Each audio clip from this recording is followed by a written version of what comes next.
Today's episode is extra special because we're here at the Thornton's family farm in Tonasket, Washington. Kait, who many of you know as Apple Girl Kait on her socials, is a fourth-generation orchardist in Washington state. Her journey from rock picking to managing tree fruit operations and then launching her own business, Kait's Crates, has made her a trusted and well-known voice in ag education and outreach. Joining us at the very beginning of this episode is her dad, Geoff, who helped rebuild and expand the farm after acreage was lost due to hardship and has been an instrumental mentor in raising apples, pears, and the next generation of farm leadership. He's the one who encouraged Kait to blend her marketing skills with farming, and the reason she became the sidekick turned face of the orchard online. This year, 2025, marks 100 years as the family has been growing fruit in Okanogan County. In fact, we're having a discussion on the eve of their celebration, where the Thorntons will invite their community to come and learn about the family history while enjoying food, drinks, and live music in the warehouse built in the 1940s by Kait's great-grandparents. Welcome back to The Gold in the Grits. I'm Ian Christian, and I am here, like I just said, in Tonasket, Washington, at the Thorntons family farm. It's kind of a mouthful. It is a mouthful. With Kait and her dad, Geoff. Thank you guys for coming on. Yeah, thank you for having us on. Yeah. It's a pleasure. This place is so cool. So right before we started filming, Josh and I had the chance to kind of go around and see different little places and got to see the orchard, and it's beautiful. Thank you. Yeah, this is amazing. So I would love to hear kind of from Geoff, since you're going to be with us just at the beginning, I'd love to hear more about your family history here. It's very rich. And I'd love to hear more about your take on everything Kait's doing and maybe some challenges along the way in the last little bit of being here. So you can just roll with those questions and talk like we're just hanging out. Well, it's only been 100 years, so you got 3 or 4 days to go through everything. We do, yeah. You know, I suppose one of the coolest stories, because we are right at 100 years, and my father his name was Dell Thornton, two L's, D-E-L-L. His middle name was Seibert, named after the doctor that delivered him about 120 miles south. And so he was born in 1917, so he was 46 when I was born. So I grew up on stories of the Great Depression and World War II combat, and right across the road is a cabin where in 1930 his little brother died of diphtheria. And my father was 13, and he always told me that he looked up into the darkness of that little cabin and he said, "Please God, help me become a doctor someday so that I can help people." Because he loved his little brother. His little brother was named Charlie. So that's kind of where it started. And my father had to fight World War II. He was a trucker in the 30s, full-time trucker and orchardist. And then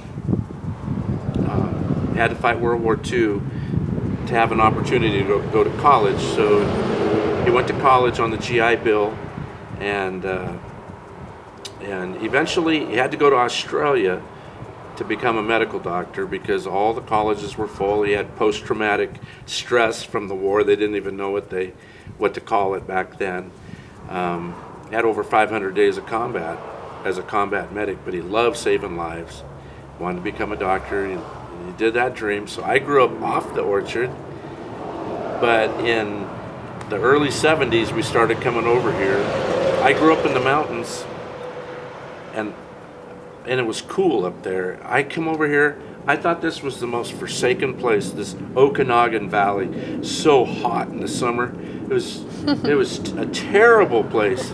And to think that I make my home here since 1986 full time, and I started changing sprinkler pipes when I was 13, and my sister, who's also a medical doctor back in Massachusetts, we often thought that my dad would tell us to do things and then he would hide around the corner to watch us, because he must have just laughed his head off, because he was the antithesis of a micromanager. He was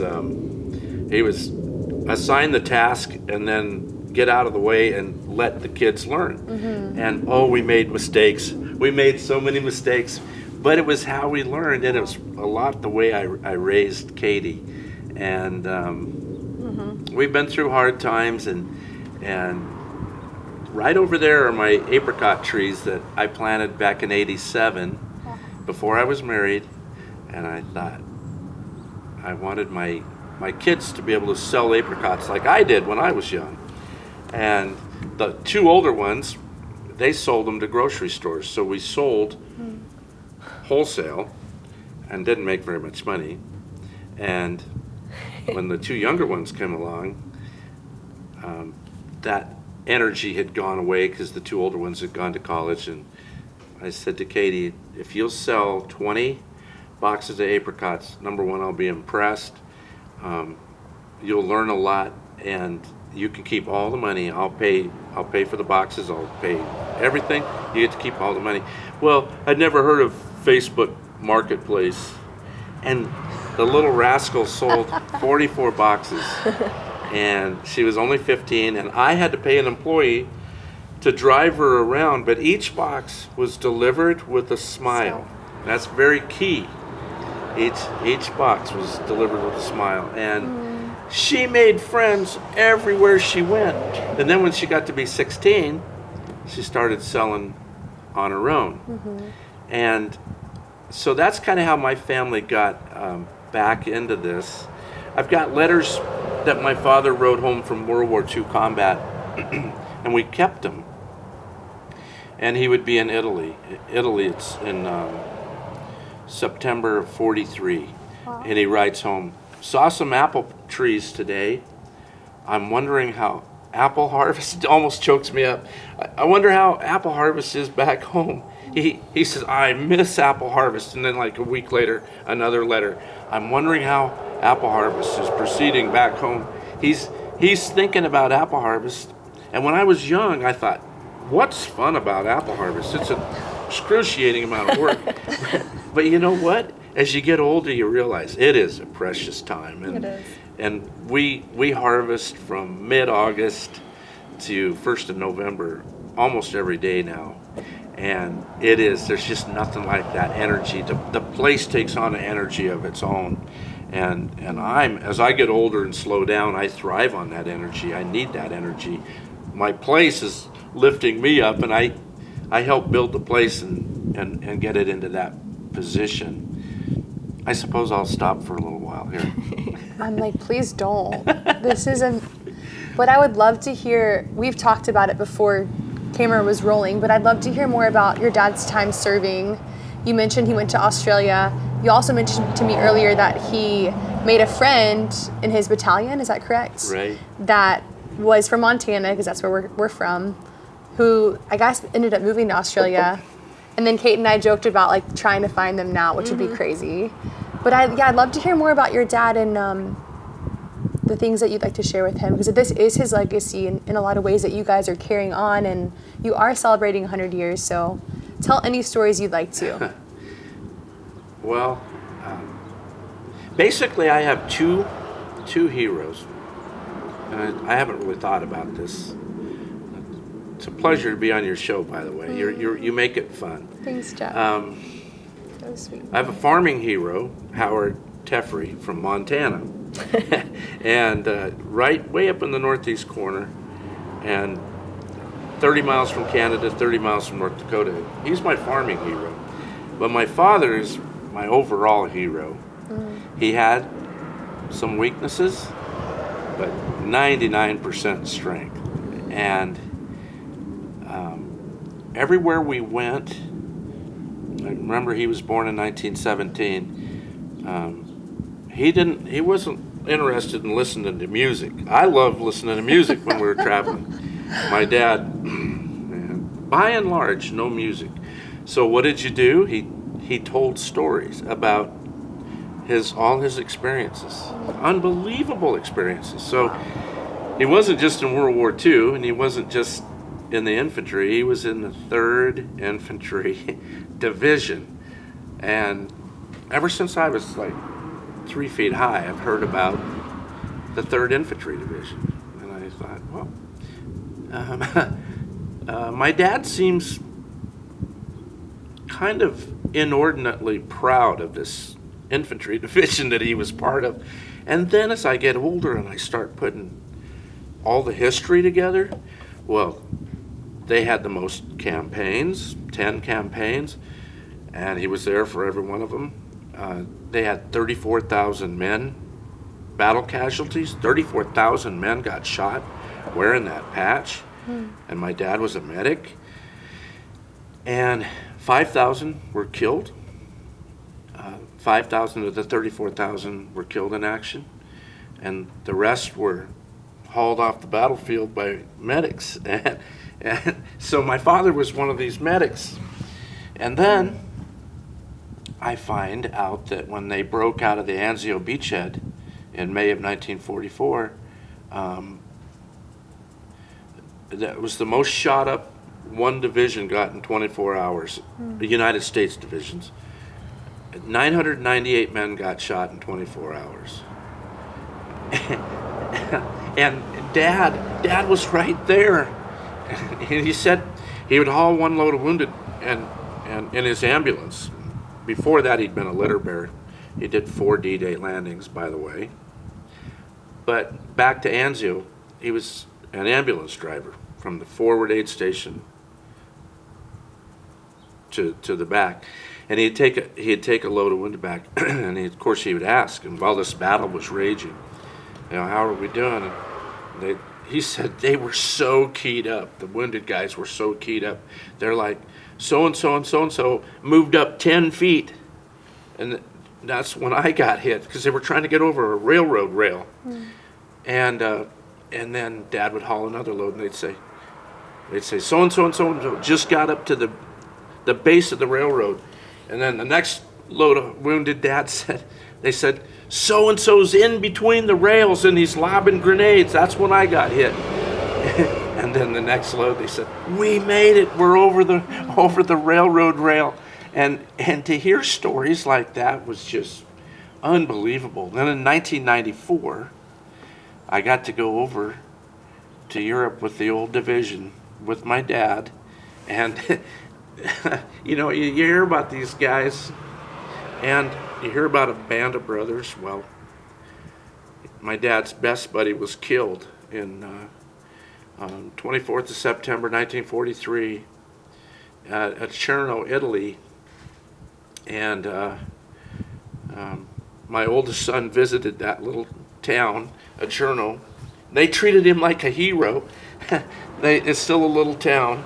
And so then my dad's next best buddy, after the war, he named his first kid Geoff Thornton, right after my dad. Now, that's a band of brothers. They loved each other so much that he named his first kid, first name after my dad, and his middle name after my dad's last name. And I always called that gentleman Uncle Carl. And we did a lot of stuff with Uncle Carl. And then another one was the one that you said that went to Australia. He was the only one of my dad's buddies that never got hit. My dad got shrapnel in his cheek and his ankle and had his eardrums blown out from a concussion from a shell. He had, Dad said he'd be running through fire, and one time his pant leg just fell loose, and he'd have been shot with shrapnel right across. Never even touched his leg, but it ripped his pant leg. And so that's the kind of dad I had. And he did become a medical doctor, and it took him a long time. And what else can I tell you? The greatest man I've ever met. I met a guy. He was machine gunned with 5 bullets across his legs. And I'm pretty young when we're over in Europe. I'm 31. I said, boy, and he limped, as you can imagine. I said, I'll bet those legs hurt you a lot. And he got down in the football 3-point stance as an old man. He says, come on, boy. They're so tough. Those guys were so tough. They don't make them like that anymore. And one other thing I'll say about my dad in the early 3rd Division. Truscott was their general, and if you could not do 4 miles an hour for 20 miles, they kicked you out of the division. That's 120 steps a minute. 120 steps a minute for 20 miles. You had to be able to do 20 miles in 5 hours. And they got so tough that Dad said on Saturdays, when they were training in North Africa, they'd already seen combat, but they were training for Sicily. Dad said on Saturday, all we had to do was a 20-mile hike. A 20-mile hike. That's all. Jeez, and that was a vacation. Wow. Unreal. And that's how tough those guys were, and that's why. That's the Trescott Trot, right? Yep, the Trescott Trot. It became famous. And Trescott based that on Stonewall Jackson. He had Stonewall Jackson's times, how fast Stonewall Jackson's Southern soldiers could hike in the Civil War, and he said, I knew I could make our guys do that. And so being raised by a guy like that, I named one of my companies. We have 2 corporations. One's Bronze Star, which is after the bronze color of pear, that we grow Bosque pear a lot. And my dad's Bronze Star. Audie Murphy, the most decorated soldier of World War II, he and my dad, they weren't together in the same battle though. They weren't side by side, but they both earned their Bronze Stars on the 2nd of March, 1944. So somewhere there's a 3rd Division order that says Bronze Stars, 2nd of March, 44. My dad and Audie Murphy would be on the same list. And what else can I say? Did he deliver? I heard a little something from Kate. Yeah? That he delivered everyone in your graduating class? Something Well, like that? Yeah, that's a good point. In the Yeah, hospital? he was a doctor long enough that he was delivering babies, 2 babies that he had delivered That's wild. when he was an older doctor, and he delivered probably half of my class at least, and he spoke at my high school graduation, and he delivered me. And my sisters say that he dripped me. He says he dropped me. He says my sisters are rascals. They say, yeah, you were so slippery when you came out, Jeffrey, that Dad dropped you, and that's what's wrong with you. Well, But so, well, I don't know if you want me to maybe I'll ask you what you want me to talk about next. But my dad is huge in this whole thing. Yeah. And you know, he was 20 years old when they built that house over there. They went from that shack he left for the Army from that house right there. Wow. So. And the uniforms are the ones we saw inside? Was one of those his uniform? Those are other relatives. Different ones, okay. And his is in a vault. As it should be. As it should be. Along with a sniper rifle that he was right there when they killed the sniper, and then I have 3 pistols that one killed a German boy about 2 weeks after the war, and Dad picked the German boy up and savagely took the pistol from the guy that killed him, and one came from a wine cellar in France in a booby trap, and another my dad personally took off a dead German. Wow. So I have those pistols, and I'll bring them down tomorrow, and I'll have his uniform, and then I'll have Katie stand guard so nobody takes those. They're unbelievable. What my dad lived through and what he brought home, and what he did in life. One last story about my dad, and he learned it on the battlefield. He was a universal donor with his blood type. Wow. And when a really close friend got hit hard, the medics that were universal donors would stick a needle in their own vein and stick a needle in the wounded soldier's vein and be giving them blood to keep them alive.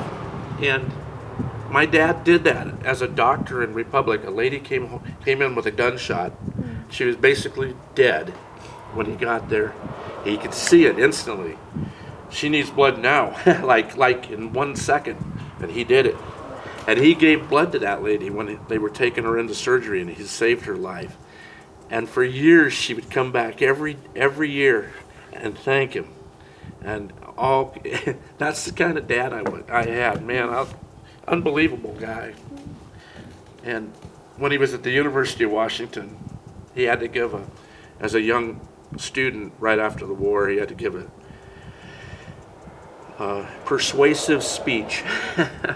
So this is like 2 years after the war, so he says, I just told him some war stories, and I said, the Red Cross is down on campus, and they're taking blood, and I'd like it if all of you could go give some blood. And he said everybody in the class went and gave blood, and the professor said, now that was persuasive. I didn't know that. Yep, it's I had never heard that. True story. Blood on the battlefield saves lives. Wow. So that's enough of that about my dad. And I'm sorry, I've actually held it together pretty good. His best buddy's buried with 8,000 soldiers on the Anzio beachhead, and we visited it, and Dad and that buddy had talked about it, and they said, if anything happens to either one of us, they'd bring the body home, or you could be buried overseas. And they had both made the decision that if they got killed, they wanted to be buried with their brothers over there. And so Clarence Overby, my dad's best buddy, killed like 5 minutes after my dad talked to him last. And he's buried over there. 8,000 others. It's a very precious place. I don't want to forget that soldier, you know. No. It's pretty easy to forget him after all these years. Yeah. So People like you are why their memory and legacy live on, though. And so I just want to thank you for taking the time to share, not just about your dad, but about the people that he served with, were best friends with, and gave their lives for our country and our freedom, because it is easy for people to forget. Or people younger than Kate and I don't even know about this war, and they don't even know what these men went through, and they don't even know the term the greatest generation. So thank you for continuing that on and educating people on it. my pleasure. So precious. And he helped me get my start over here. Yeah. Can I tell another story about him? I would love nothing more. Please. So, I gotta wipe my nose. So, this pertains to orcharding. Okay, love that. So all we had was low ground and heavy soil, river bottom. That's all we had. And I planted my first orchard right over here. Those trees right there I planted in 1987. I didn't have any employees yet. I was the one employee. So heavy soil, low ground's good for pears, but I wanted some apple. And some of my friends, I was just starting to learn people in our industry, and they named me Gumbo because of my heavy soil. And I don't mind that, it's a good joke. But I wanted to get up on some slopes. Yeah. So, and you can see that too from here. Way up, way over there on the hill. That's what I had my eye on. And there was a guy selling out, and he wanted 100,000 down.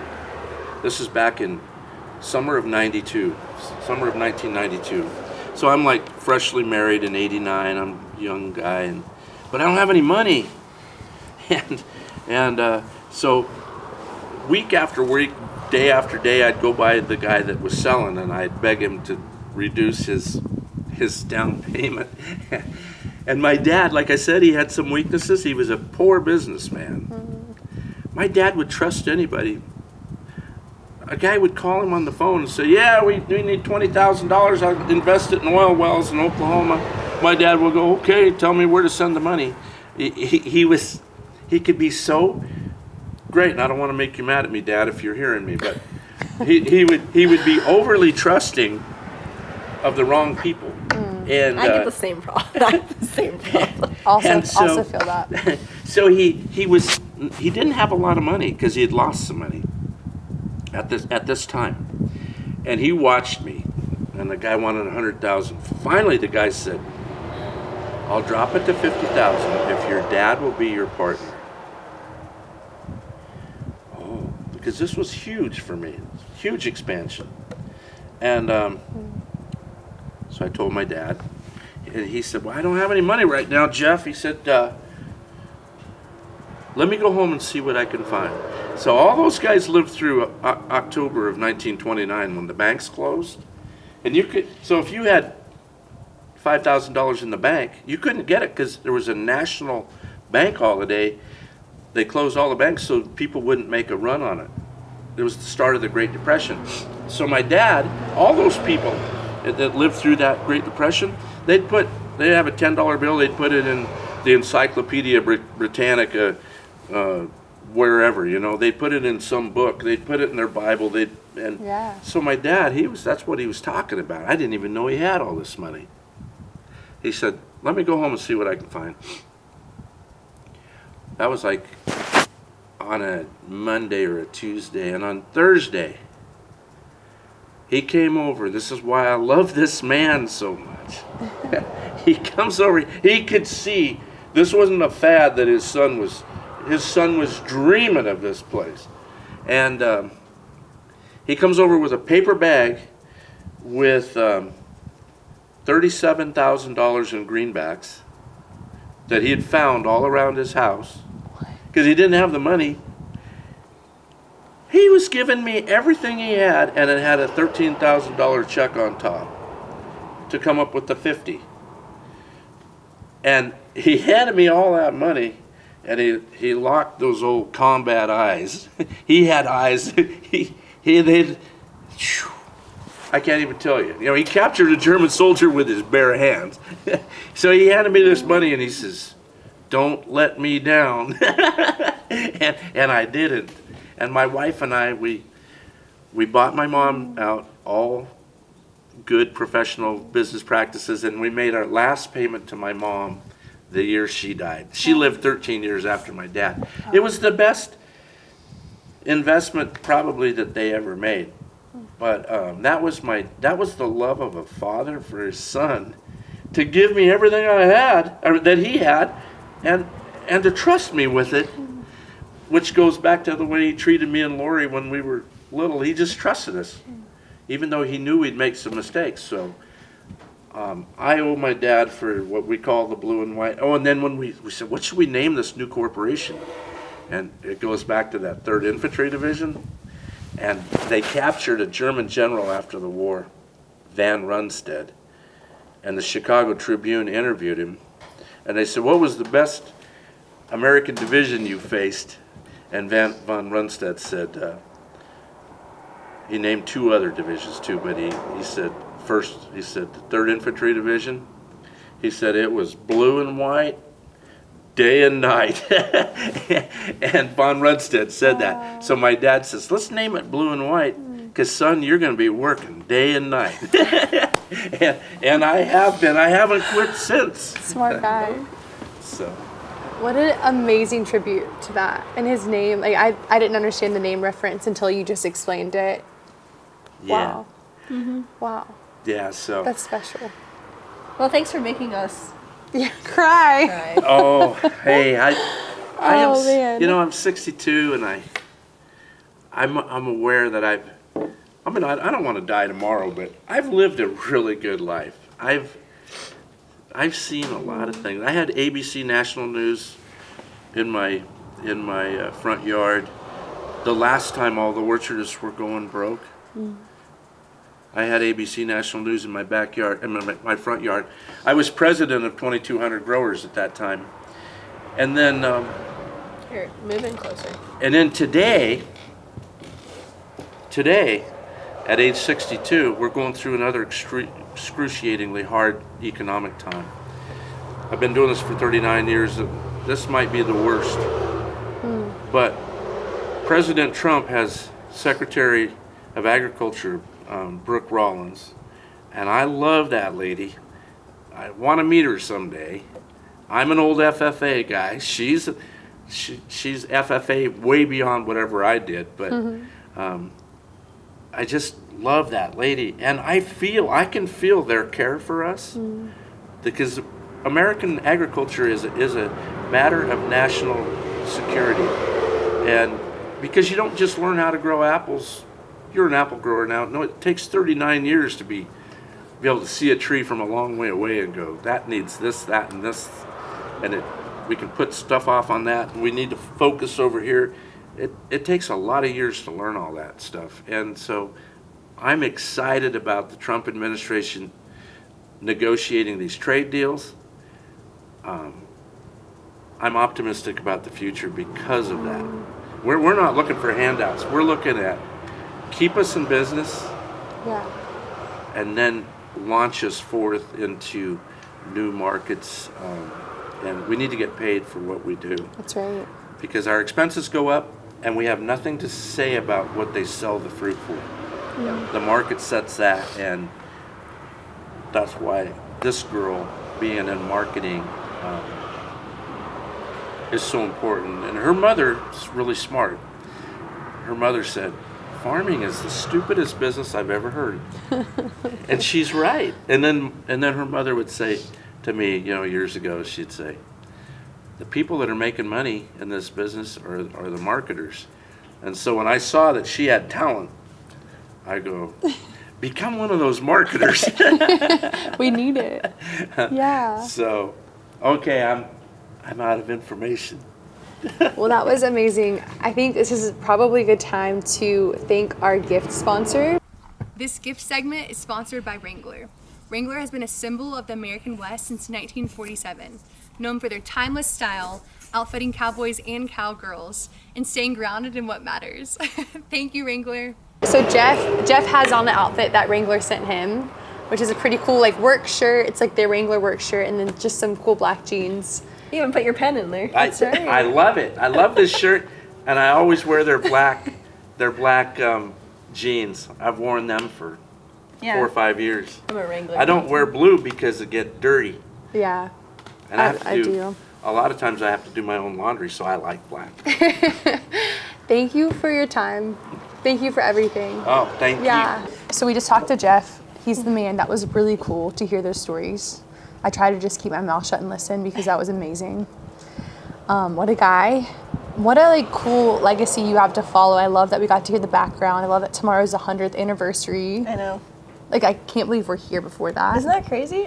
The timing worked out perfectly. And you caught us before the stress of harvest starts. But yeah, Dad's I grew up listening to I never got to meet my grandpa. He passed away in 98. I was born in 02. But I drove his old pickup, the last pickup he ever had, all through high school and stuff, and grew up listening to stories about how much my dad loves his dad. And Dad has always been a great father, and we all share the same love for our dad as he did for his. So I love that. It's kind of cool. You love him through his stories and through, how your dad is such a good dad is because of his father. Yeah. Special. You can just tell your bond too is really strong. You guys have been through it and also just gotten closer, and that's not always the case with dads. Yeah. I don't know. It's really special to see that. Well, even what I was talking to you earlier about is just words of affirmation. My dad's never been the stoic, hard ass of a guy. He's always been super tough hands, but super soft heart type of guy, and always been quick to tell us that he loves us and tell us when we're doing a good job. Also tell us when we're doing a bad job, but very communicative. And I think when especially the parent takes initiative and in that communication style, it really creates a better bond with kids. Wow.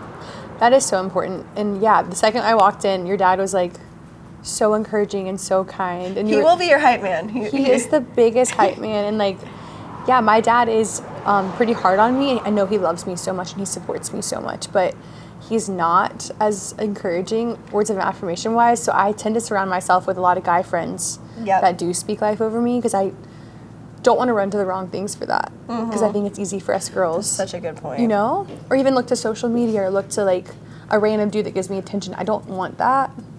Well, I always tell, because okay, I'm in ag, very male-dominated industry. For sure. And there's like a lot of guys that are more middle-aged, they have young daughters that they're raising, and I always tell them, like, I always use it as an opportunity to tell them, hey, like, your relationship with your daughter is probably, arguably, going to be the most important relationship she has, because it forms like how she views herself and how she chooses her future partner.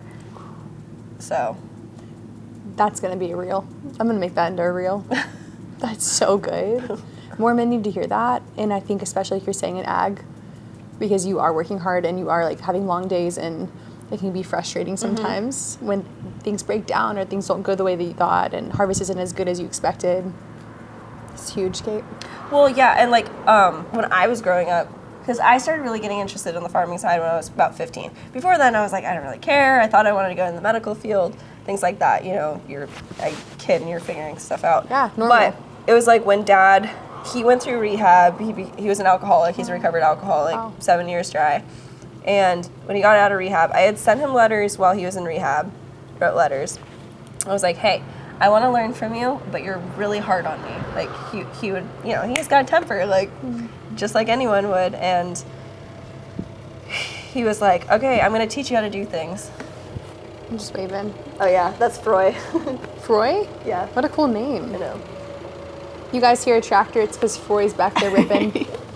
Yeah, but when I Cool guy. when I was like 15, Dad started putting me in like semi trucks and teaching me things about the farm and stuff.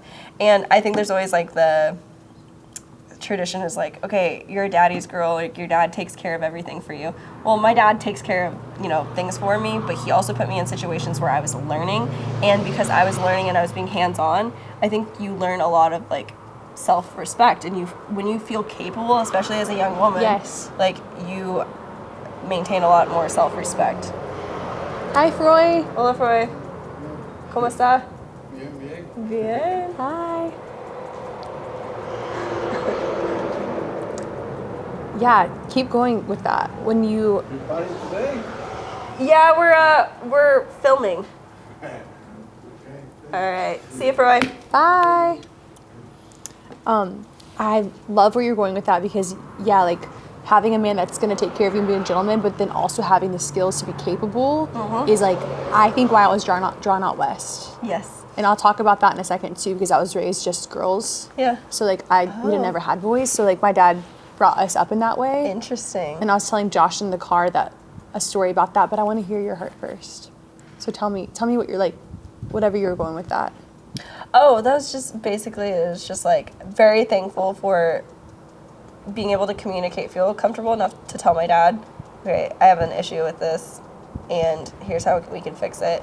And him actually listening to me and implementing whatever I was telling him in those letters and stuff. And it's turned into the relationship that we have now today, where like I got used to this principle of get comfortable being uncomfortable. Because he'd let me be in these situations, like he was talking about him growing up, is like where you're going to be susceptible to making mistakes, and you're just going to get used to, okay, not everything's going to go perfectly, and you're going to learn from that. And I've taken that to the extreme at this point, like with all my travels and things, like throw me in any scenario, I'll try to be as comfortable as possible, and usually am, but yeah, I learn it a lot right here on the farm. I think my sister is a mom, and she was talking about a study that they did on moms that were helicopter parents, like standing beside their kid as they went down a slide to avoid like them messing up or like getting injured, versus the moms that would like sit 50 or 60 yards back and watch their kids from afar, like your dad was talking about, like you're talking about. Yeah. And those kids got hurt less, were more self-sufficient, more independent, like stronger, tougher. Like learning that way is how we're meant to, like obviously parents being there for us if things go wrong. Like we're not meant to be coddled like that. Yes, well, like let kids learn in like sometimes a dangerous setting and stuff, because like also learning early on that there are consequences to things. I remember getting it drilled into my head, you know, being careful on a four-wheeler and stuff. You know, like so many farm kids die every single year and stuff, and Dad was like, you will get killed out here if you're not paying attention, if you're not keeping your head on a swivel, if you're not, you know, double checking things, like really pounding things into our head, because he grew up, of course, a doctor's son, and so in a very small town where their landline was like the 911, their family car was the ambulance. Wow. And so he grew up listening and seeing every single tragedy that went through their immediate area. And so he saw like every way that things could go wrong. And so, but he also knows that like he can't hold my hand through everything or all of our hands through everything. And so he raised some very independent kids. Like all 4 of us are extremely independent, maybe to our detriment. To a fault. Yeah. I think that's so cool. I grew up with four-wheelers and ATVs and a little vineyard, both like horses and animals and stuff. Mm-hmm. And I'm the same way. Like we were drilled, like don't go too fast. We flipped so many ATVs and like quads that like I don't know how we're okay. Oh, really? Like we did things a lot wrong, but there's something really cool about like that freedom to figure it out and not being like watched at all times and like being told no all the time. But like yes, instilled safety too. Yeah. You can't just have like the freedom to do whatever. No. But I think it's really cool to be raised like that, and I hope one day we both can have our own families and kids and get to teach them the same things. That's the goal. Yeah. We'll see. All right, Lord, we'll see what's up. Well, I mean, like, See if it's his plan. the most important thing with that, though, is, like, I've kind of come to the terms, I mean, I'm only 23, but I'm like, if I never got married, that's okay, because I don't want to be married to the wrong person. Yes. And I would be honestly happy living on the farm, just, like, getting up and doing all this stuff every single day, having that freedom. I'd just become like more of a horse lady and more of a dog lady for sure. Let's go. And I'd be like the cool aunt that just shows up and like my nieces and nephews can come out and hang out with me. But I've kind of come to terms with that. Like I have that level of satisfaction. Yes. And I've seen like my mom took off when I was 15, and my dad still loves her, still wears his ring and stuff. And I'm like, if I don't have a relationship where like I can fully trust it and I know that it comes from the Lord, then I don't want it. I'm not going to settle for anything. Please don't. No. Please don't. From speaking from experience of settling in the past and finally getting to the place that you're at, which I'm amazed and like so happy you're there now, because I wasn't there, Kait, and I did settle, and it came with a lot of years of regret and pain. But to be honest, I've learned so much from my mistakes that I'm grateful for them now. But I'm at the place in my life that I am the cool aunt. Yes. I'm Tata, that's what they call me. Tata. Bridger and Forrest, and then my sister's pregnant again, but they haven't announced names yet. Really? Yeah, so I'm an auntie. They come out to Montana and visit. I took Bridger riding for the first time. She's almost 5, and she's my best friend. And I am at the place, honestly, in my faith and in life, that I'm finally okay with it too. Do I still desire it? Yeah, of course. Dude. I would love nothing more than, but I'm not going to settle for the wrong guy out of loneliness or desperation to get married, and I'm going to be okay no matter what. And when I was in Asia doing the anti-human trafficking trip, it was the first milestone moment of me saying, okay, God, if this is what you want for me, I'm okay with it. That's incredible. I forgot that you did that. I'd love for you to come with me at some point. It's a special organization. I'm down. You would really like it. It's really special. But I think it's really cool that you're already there.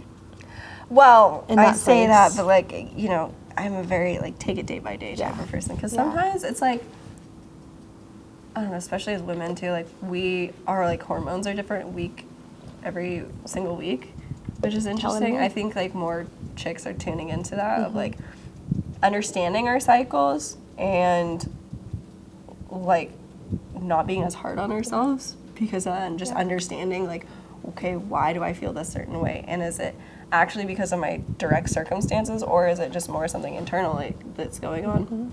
And so sometimes like there'll be one week I'm like, I'm gonna die alone, or like I'm in love with this guy, or you know, like all of that stuff. It changes. And then the next week I'm like, I don't want to talk to anyone. I am deactivating all of my social media. And then I have to be like, okay, hold on. Never reading any texts again from anyone. Just deleting them right away. And literally I just like pray about it, and then also I'm like, where am I on my cycle? Also helps like very medical family and stuff. You track it? So that's, so it's always been like a comfortable conversation just in my family of being like, and it's not a big deal, just like, yeah, I'm more emotional this week, and what does that say about me? How is that a strength, and how is that a weakness for me this week?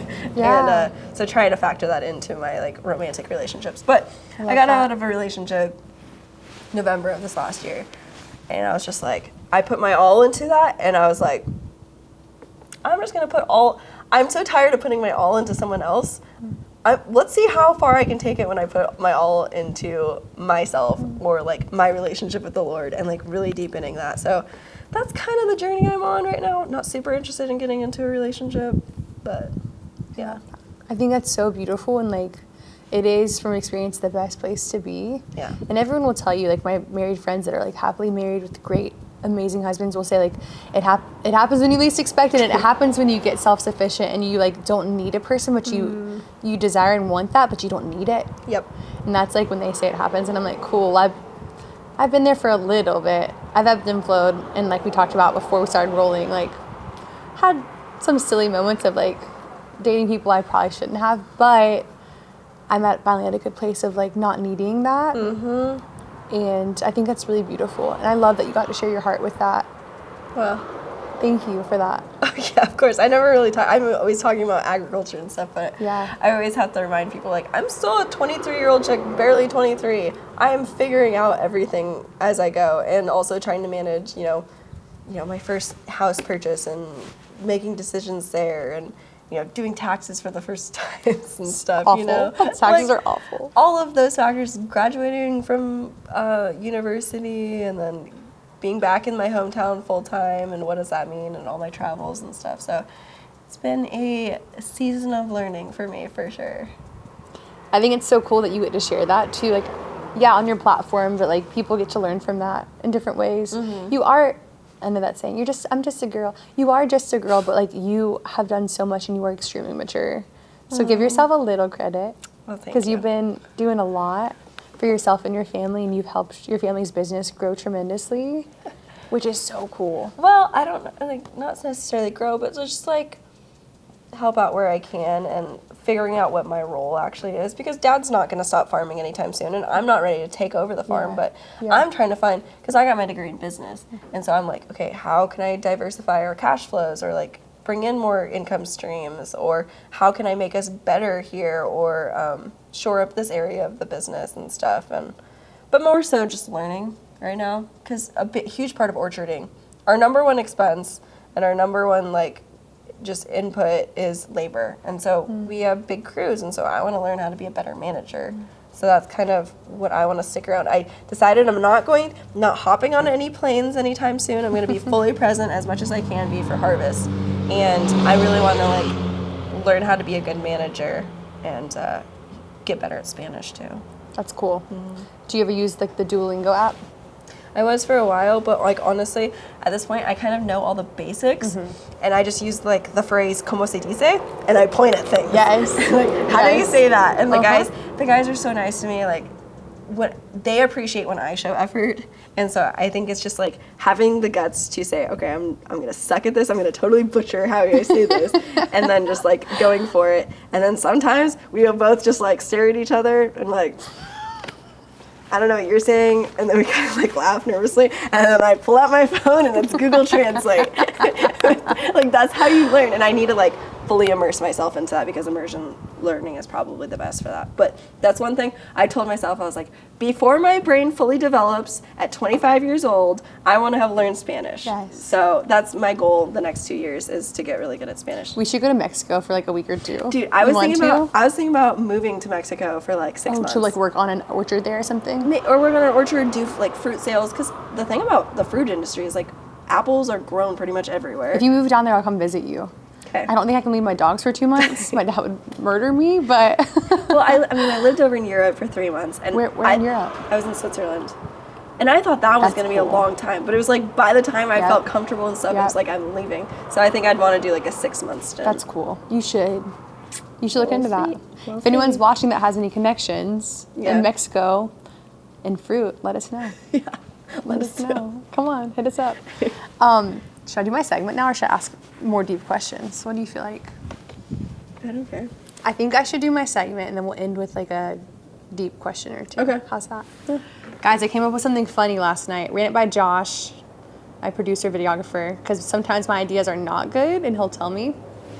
I think they're always good, but he's like, no, AC, it's not going to work. So he's honest, which is what we need.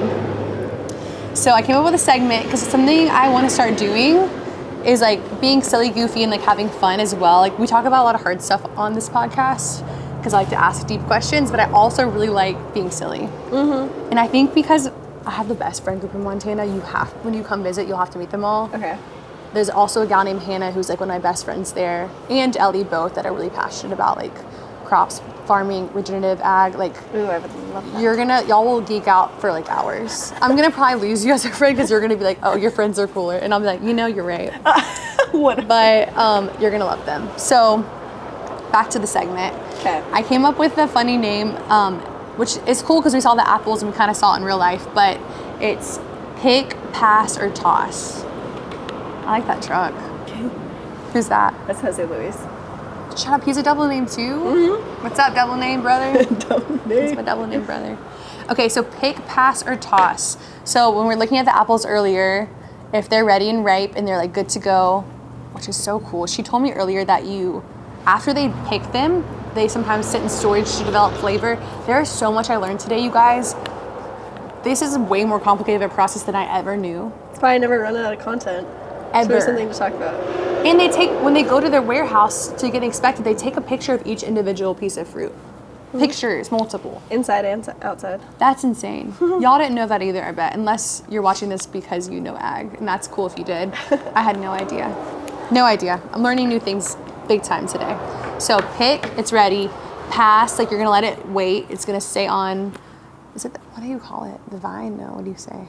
The tree. Yep, the tree. It's gonna stay on the tree. We're gonna ignore that I said that. I think it's because I'm grapevine focused, because that's what we had.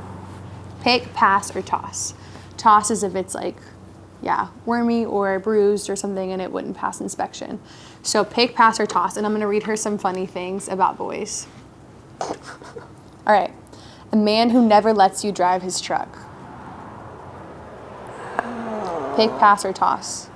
Toss, because like I don't know, diesels are just like such a big part of my life, and like trucks and stuff. Same.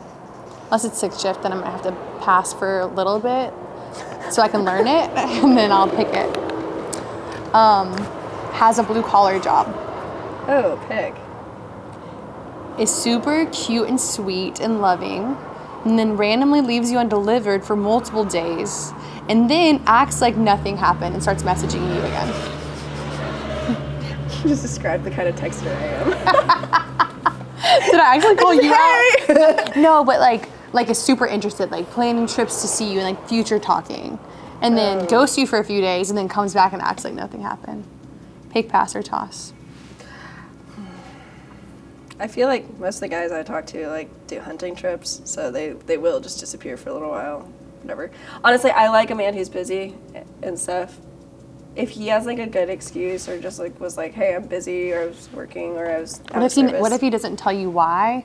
Like, did that without any kind of context of why he disappeared and then never apologizes? Isn't like, hey, I was doing this, like, what's up? Probably pass. Same. That's like, let it ride. Pass. Just like, all right, you're back burner now. If I'm back burner to you, you're back burner to me. Yeah. See, I disappear when that happens. I haven't learned that yet. I'm like, it's because I've seen it play out. When I've passed on it, I see it play out. I'm like, because I know guys will double text if you're like, if they're interested. That's what I mean. I've seen the opposite effort, and that's why I'm more of a toss girl now there. But I think I used to be a pass girl. Yeah, I'll get there. You will. You will. Mullets and a mustache. Pick all day, every day. If that could be my entire harvest, that would be great. Also, same on a deep level, deep spiritual level. Yeah, like not like long mullet, like modern mullet. Yeah, the one like, the little slick out of the back of the hat. Praise God. Praise God. Praise God. Thank the Lord that came back. That was like the best thing that's happened in the last 10 years is that came out. Completely agree. Came back out. I literally think that is like prime peak masculinity. Yes, I agree. A mustache and a mullet, but like a soft mullet. When he's funnier than you. Well, it always makes me feel boring, but major pick. Like, honestly, at the end of the day, like on a real note, looks go away, all that stuff. If I can sit on a porch with you and just like be drinking a beer and we just can shoot the shit for like hours on end and you make me laugh, absolutely, hands down. Picking it. That's right. Energy over anything. Period. Slides in your DMs but never ask you for your number. Ew. Toss. With you on that. What are we doing? Right. You asked me for my Snapchat. Dude, Snapchat is the major ick to me. Like the biggest ick. I don't know. I like people on Snapchat because it's like I want to see your face sometimes, but Yeah. it's not Like like just we're gonna have a FaceTime me like streak. an adult. That's true. That too. I don't know. I think Snapchat is for middle schoolers. That's just me. Yeah. Unless, I guess there's always an exception. A man who's never been hunting before.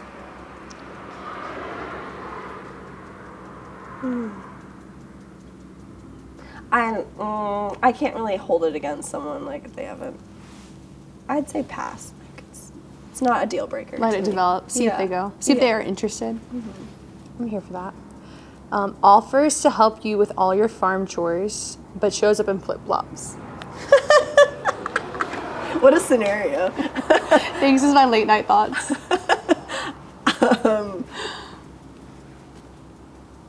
I feel like it's just a moment for correction. I appreciate the enthusiasm, but you're.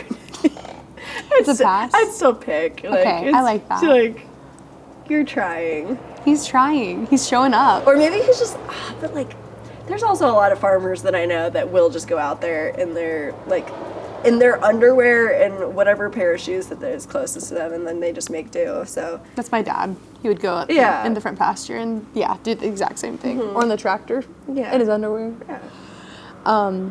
Let's see. Has a Bible, but never reads it. Yeah. It's like the same scenario as like, like the guys who always wear crosses. I almost take that as a red flag anymore. Like if you're like wearing a chain with a cross that's prominent all the time, and I can see through your actions like you're not a reflection of that. Toss. It's a no from me, dog. Yeah. Love that. This is cute. A date night to watch stars from his truck bed. If it's like a spot that's like special too, that's like huge bonus points. If it's just like the spot he takes every chick in his, or he can't afford another date, so that's his last resort. He's like, all right, I got my pickup, we'll make this work. But I'd say That's pick. funny. I didn't even think that. That's so true and so funny. It's just the cheapest thing he could do. Yeah. That's hilarious. He's like, here's some popcorn I popped at the house before. He gets one of those Jiffy Pop, like, builds a campfire. Honestly, that might be good. Actually, kind of cute. Or like Yeah. one of those burners, whatever they're called. Yeah, show me your caveman skills. You That's know good. what? Yeah. I'm with you. Doesn't listen to 80s or 90s country. See, that's been an issue for me before. If I'm like, because I'm such a I drive all the time, so I'm always listening to music. I love 70s, 80s, 90s country so much. And if you can't like vibe with me on that, it might have to be a toss. I'm actually really with you there. I think music taste, like, at least you need to have some crossover. Like, say Yes. they're more into certain things and you are too, but like, you need to have a middle ground. You need to have a middle ground. And I feel like that's like the middle ground. Yeah. 70s, 80s, 90s It also country. says a lot about a person too. Yeah, 100%. I'm with you. Yeah. He hates the taste of apples. Toss. No, like there's some guys that have been like, they're like allergic to eating like the apple skins and stuff. Like that is some people like get an itchy throat. Really? Or whatever, so they can't eat apples. I'm like, for the brand image. You have to eat the things I make you, and I'm making some cool apple things, so yeah, that's real. And it's like your life, right? Yeah. That's like me being And you with have to a like man. apple pie. Period. It's like me being with a man that's allergic to horses. I can't be around him. I don't think I could do it. Yeah. Because like I want to share that experience. Because with it's that such a big person. part of you. Yeah. Yeah. Or like it's allergic to my labs. I'd be like, well, And what if you pass that on to like my kids? correct. That's also thinking about future genetics. Like this is really important. Yeah, we're on the same wavelength. I think we have all the same answers except you. Yeah, maybe you passed on one that I would have tossed, but amazing. So I'd like to hear more about. Tell me about something that you've walked through recently that like surprised you that you learned that maybe was really hard. It doesn't have to be recent. And then I'd love for you to like also give advice to someone walking through something extremely tough right now and how to get through it.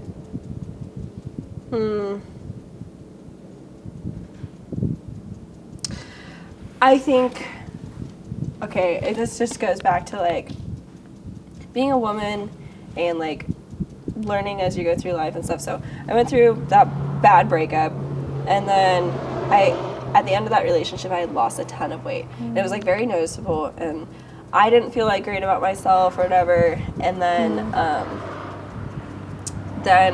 like the last few months, it's like been crazy. I have been traveling all over the place. I lost a really good friend of mine in a vehicle accident and stuff, and so that was really hard. And like some other stresses, just like farm related and things, and like going through all this stuff. And I put on like a lot more weight, like more weight than I intended and stuff. And of course it's social media, so everyone like, I'll always have comments on what I'm looking like, if I'm looking too skinny or if I'm looking too overweight.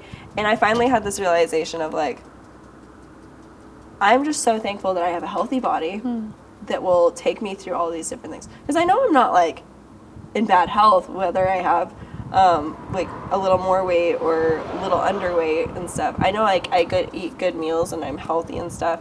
And I'm in all these circumstances, and I keep a torrid pace and stuff. So like having those moments of being like, okay, I have to not be so superficial and really focusing on, okay, what do I look like and stuff.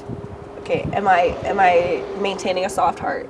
Am I, maintaining my relationship with the Lord? Am I being nice to myself? Because at the end of the day, it's just like you and yourself, and being like, all right, thank you, body, for carrying me through all these opportunities and some of these hard things, and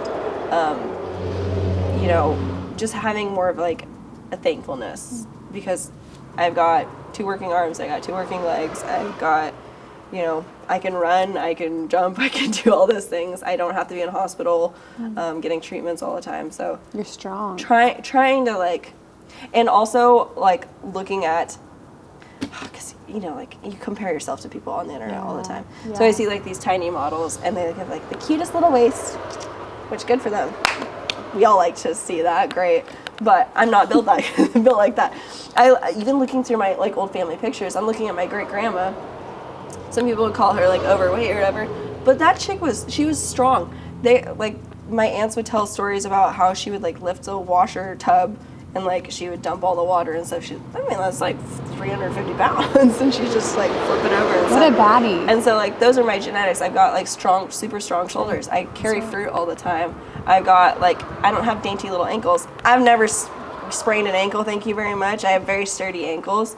But like not being like, oh, I don't have as dainty ankles. It's like, no, I'm strong. Like, that's right. I'm a farm chick, and just realizing like, that's good, that's okay, and not trying to fit into clothes that don't suit me, but like choosing clothes that complement me in the state I'm in. So just learning about all that kind of stuff, I guess, is a big thing. That is huge, and I think a lot of girls need to hear that, because social media is such a thing for people, especially in your age range and younger, and that comparison is deadly. Yeah. Like nothing, I think, feeds more insecurities or even like eating disorders than like thinking like, I should be like this. Yeah. Why don't I look like that? And that is, like you said, one, comparison isn't meant for us, but 2, like we're meant to be different and capable for different things. And like you just talked about your lineage of strong women. Yeah. Because of where you guys live, what you do. Like, would you rather freaking sprain ankles when you go walk down an orchard path? Like, no, like you wanna freaking be capable. And just for the record, and I think everyone agrees with this, you are so beautiful. Your body is perfect. You don't need, if people are haters on the internet, like honestly, like freak off. Like I will fight you on Kate's behalf right now. Come here to this location. Someone already did that today. Someone rolled up on Kate earlier. That's a fan. It was really funny. I was like, do I need to get my gun? Like, what's up? Is this man going to be chill? Like, thankfully Josh is here, but yeah, one, that's inaccurate and not true, and I'm really sorry that people have put their insecurities on you. Thankfully, you don't internalize them. But it's just like, I think it's also like being in the social media realm, where it's like, people, whether they are saying I'm beautiful or like complimenting me and stuff, it's kind of like, I remember I started social media when I was 17, so like very formative age and stuff, where you realize how much people are looking at your looks and stuff, and commenting on it, whether good or bad. And so myself, I started really like focusing on, okay, what is my looks and stuff, and like, am I doing this right? Do I need to work out more, or do I need to put on more makeup and stuff like that? And then realizing at the end of the day, it's just like, do I have a good heart? Am I treating people with kindness, or am I becoming ugly on the inside? And so like trying to keep myself grounded there, and not be too hard on myself, especially just my niece was just born, and I'm like, okay, I want to be like making just like a good gut check. It's like, what am I prioritizing? What do I really hold up in myself? But it's hard in social media because especially like you're editing all your own videos. You see every single ugly angle of yourself. I get so annoyed by my own voice all the time. So it can turn to a lot of self-hatred, especially like I'm trying to be an orchardist and like a farmer, but I'm also a businesswoman and stuff, and then people like invalidate you, say, oh, you're not a real farm girl because X, X, and X. So you're just like, it brings a lot of insecurities, and it's just the nature of social media. So I think my friend Ellie said it, what you're saying, a different way. She's like, the fear of being perceived. Yeah. And so you put yourself out there to be perceived by hundreds of thousands of people, maybe even at times millions of people. But like, good on you for doing it anyways. Good on you for feeling that fear and saying screw it. Good on you for also going back to God and his word for your identity and saying like, whatever these people think, like you said, good or bad, at the end of the day, God has the final word over my life and my heart and my looks, and he says I'm fearfully and wonderfully made. Yeah. He says there's no flaw in me. He says that I'm his, and like that's your identity at the core of who you are. And yeah, there are going to be days that we like let people's words maybe weigh on our heart a little longer than we should, or we care what a certain boy thinks about us more than we should. But at the end of the day, like I do know where you go back for your worth, and I think that's the most important thing that I heard you say is like, that's what matters most to you. And I think that's beautiful, Kait. Thank you. Does not mean I'm a perfect Christian. No. It just means I'm trying. None of us ever will be. That's why Jesus came. Yeah, if we were perfect, he wouldn't have had to come. And that's what I had to realize is like, he loves us and he already knows every single thing we ever have done, will do in the future, or are doing now. And still chose to love us. Yes. He already knows. That's a great point. I love that, like, all the connections that I've made growing up around here. There's like a lot of tough people around here. Going on social media and stuff, you never know who you're reaching and stuff. And so I do get a lot of questions about faith, and I think at the end of the day, so in my bio on Instagram, it says just talk to God. And that's like a reflection of, all right, like you're saying, the Lord knows everything about us, every thought that we have, what our future is, you know, what he might have in store for us, how our days went. And he loves it so much when we just like come to him and say, okay, God, this is what's going on today. Just like I would my dad, who was just here, treating him as like a true father, and just like coming and saying, I know you know what's going on in my life, but here's how I feel about it, and like help me. And just like having an honest conversation. And it doesn't matter how many times you go to church. It doesn't matter all those things. It matters at the end of the day, or at the end of times, where God says, I know you or I don't know you, type of thing. And so that's why I always try to like encourage people, even if they're like, they've never gone to church before, or they're just like open their Bible for the first time. It's just like, start in prayer. Like, just start talking to him. He does respond. Sure does. Sometimes differently than we want or expect. Yeah. So like when I'm talking about like self-image and things like that, those are just all just human moments. And they're like so tiny compared to all the things that God's probably dealing with, right? But he loves that, like when we come to him and be like, hey, I don't feel great about the way I look right now. Please give me some encouragement, or help me to get over that, and that type of thing. Just like, I'm your daughter, I need help. Dude, that's so sweet and so true. And I needed that reminder, because I loved the comparison to your dad, because he is such a gentle father, and he does really love when we run to him with the small or big. I love that. That's really, really special. My dad's awesome. Okay, he is a sweetheart, but also a Geoff Thornton lecture is like none other. So, and I was the kid who like pushed every boundary. So both my older siblings, they're valedictorians. Joe's like a sweetheart and like doesn't really push the envelope. I was the rebel kid. All right. There were times like the police called our house, you know. Stop. Like, I love this. Things like that. I went through like the rebellious phase and stuff, but he handled all of that so well. And like a lot of the things that I think my dad imparted on me was just like, hey, you're my kid, and these are the traits of myself that I see in you, and here's how you manage that. So he'd be like, all right, you got a little bit of a temper like mine. Your eyes flash when I'm ticked off. You can tell, like, my brown eyes are like, but he's like, that can be a tool that can really help you get your point across, or it can be a weakness. And so you need to be mindful of like how other people might take your intensity and stuff. And just like all those little lessons that he's like, here's what I know about myself and what I've learned in his 60 years of living, and imparting it on a 22-year-old, 17 to 23, right?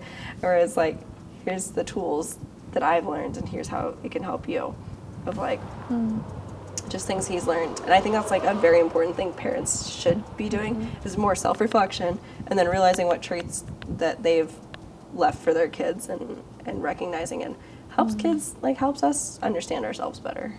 And good on him for learning those lessons and teaching you rather than staying in that place, because I think accidentally a lot of parents will stay in that place and we have to learn it by watching them still do it. Make mistakes. Yeah, my sister and I talk about it a lot, and we love our parents. They're amazing people, but we like are saying, like, we see things in them that we hope not to repeat.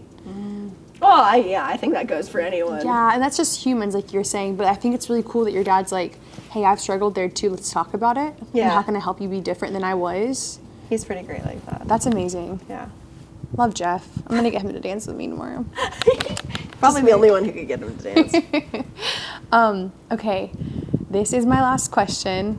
I'm trying to find a different way to word it sometimes, because I think how I ask it can get repetitive answers, and you might have kind of answered it along the way in this interview, but if you could go back in time and look yourself in the eyes at any given age and tell yourself one piece of advice from what you know now, what age would you go back to, and what would you say to younger Kait?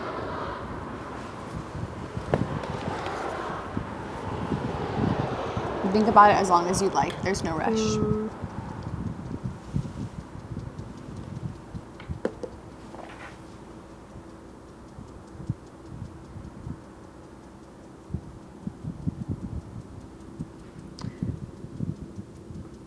I'd say like 15, 16 years old, like when I was going through all this stuff with my mom.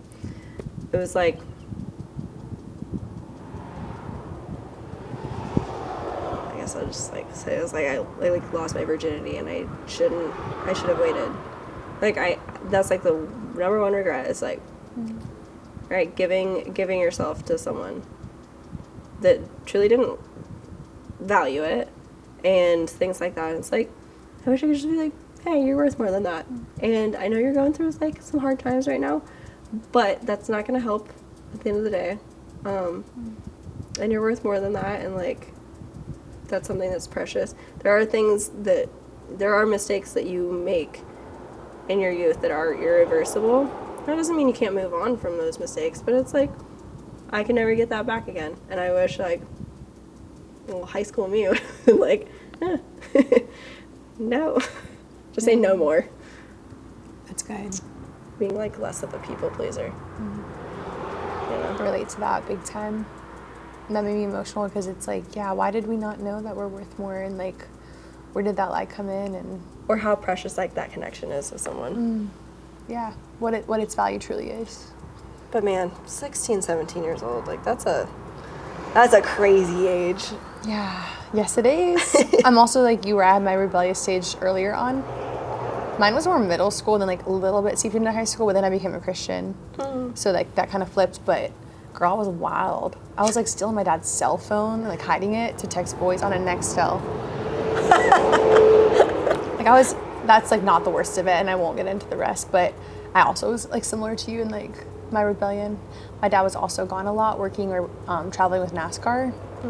So, or hunting. So I was like, I kind of did whatever I wanted. But that's a beautiful piece of advice, and I love that that's what you would tell yourself. So off the top of I'd tell myself a lot of things, but that's like the first thing.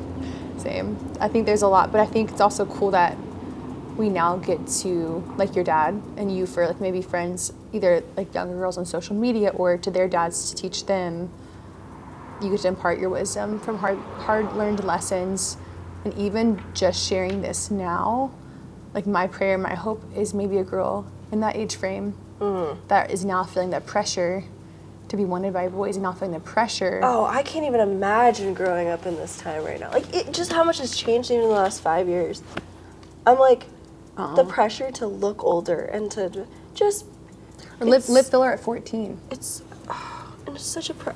I'm just so thankful that I took that time, that age, and I was like, I had this, I think it was from the Lord, like this epiphany of like, people are kinder to me at this age and more understanding of me making mistakes at 15, 16, 17, 18 years old.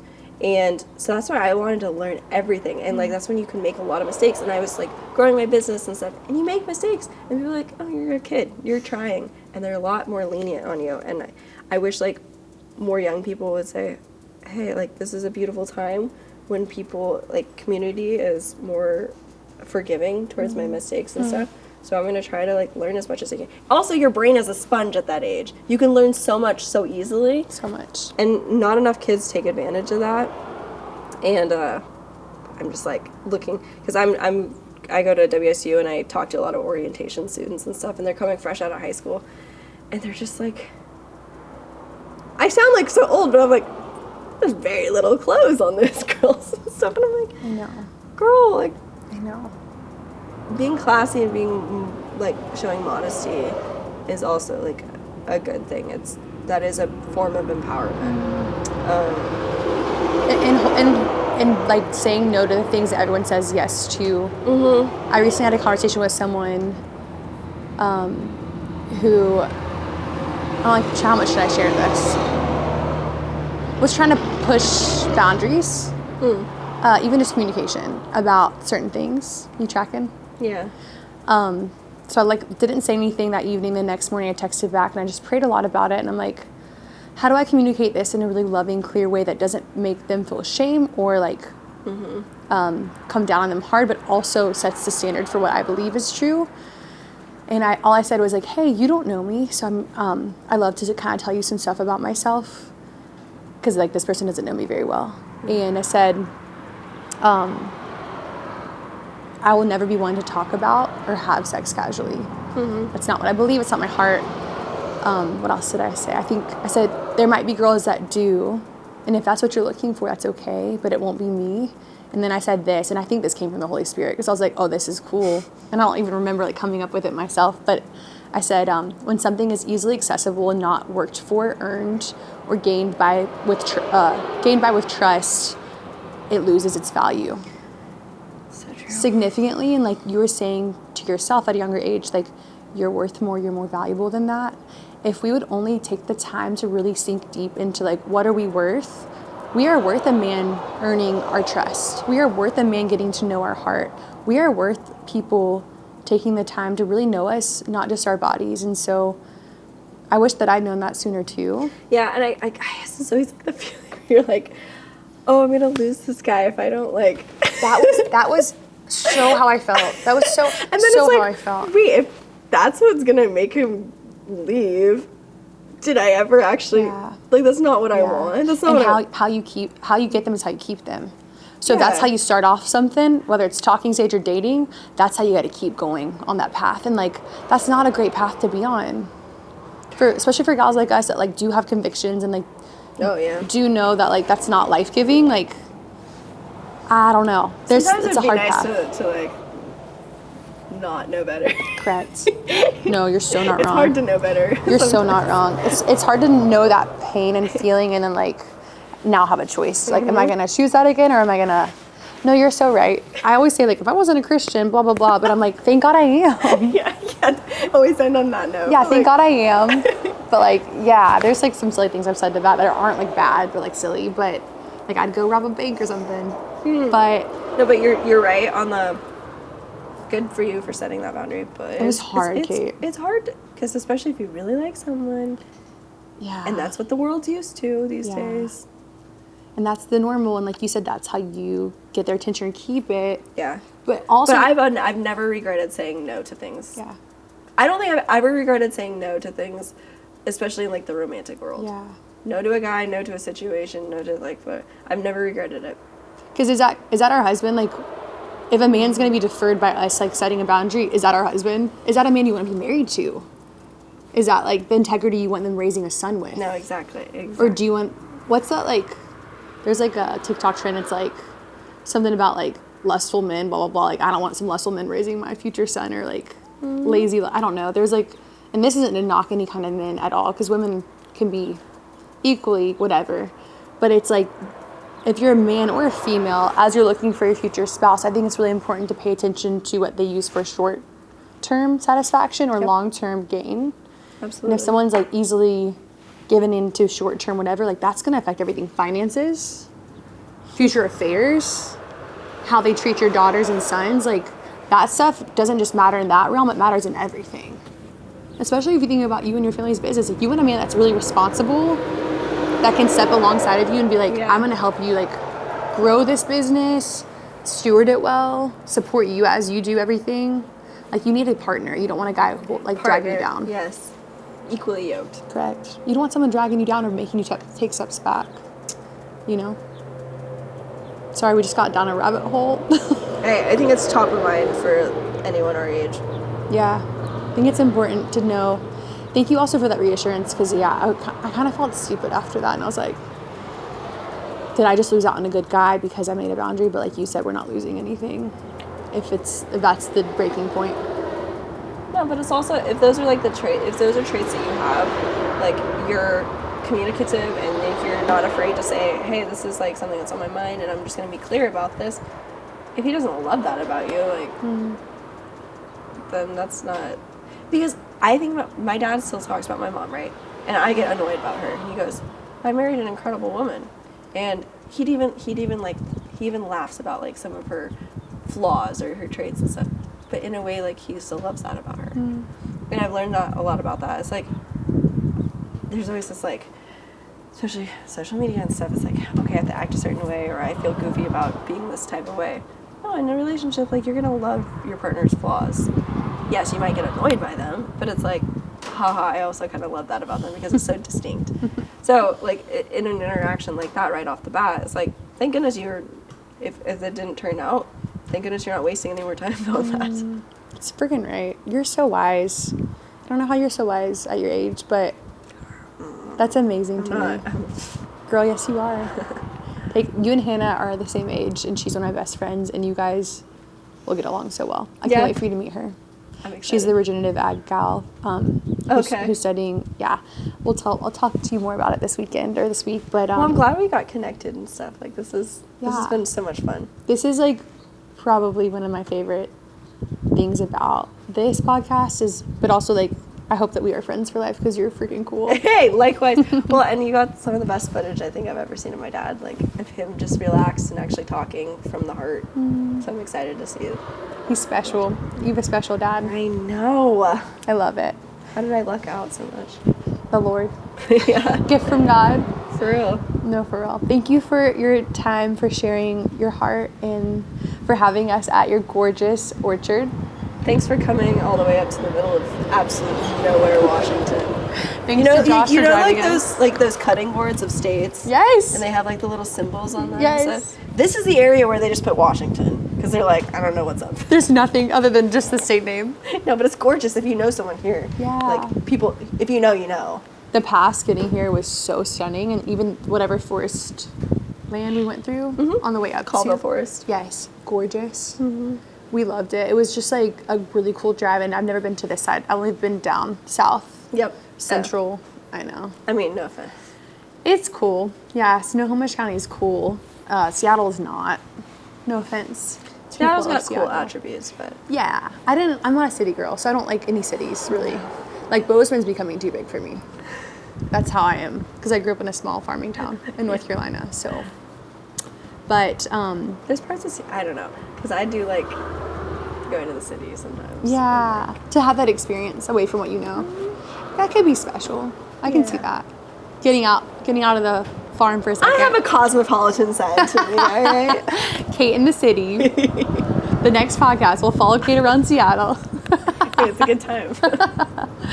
But thank you so much, seriously, for having us and saying yes to coming on, because we are still like a nobody podcast. So I'm really, really happy and excited we got to have you on. No, thanks, Stacey. Yeah, girl.